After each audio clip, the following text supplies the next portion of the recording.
L'article 13 de la loi de finances rectificative pour 2011 a créé un nouveau taux réduit de TVA.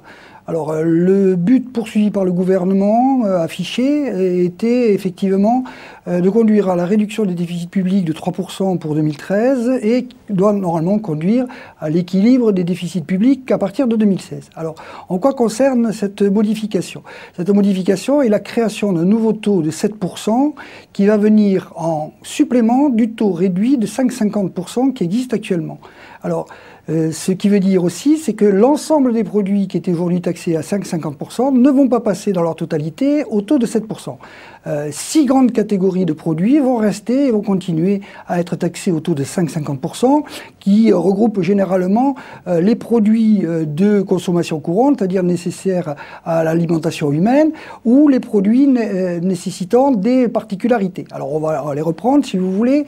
La première catégorie, c'est l'eau, les boissons non alcooliques et l'alimentation destinée à l'alimentation humaine. La deuxième catégorie, c'est les équipements et appareils spéciaux pour les handicapés. On comprend aisément pourquoi de la mesure.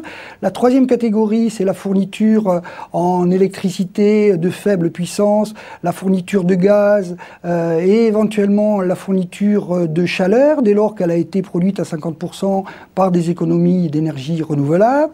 La quatrième mesure, c'est la fourniture et l'hébergement des personnes dans l'établissement de retraite et d'établissements de personnes handicapées. La cinquième mesure, c'est les services rendus à domicile pour les personnes qui sont destinées à en avoir besoin pour la gestion de la vie courante.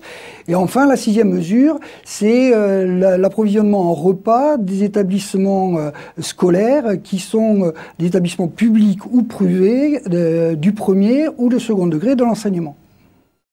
Les produits et services qui vont relever du nouveau taux de 7% sont des produits qui ont été considérés comme n'étant pas les produits de première nécessité.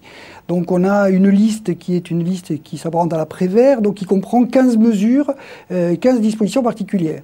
Alors on peut citer le transport des voyageurs, les produits agricoles qui ne sont pas destinés à l'alimentation humaine, le logement, les ventes à consommer sur place, les représentations de spectacles qui vont rentrer désormais dans la catégorie des produits ou services taxés à 7%.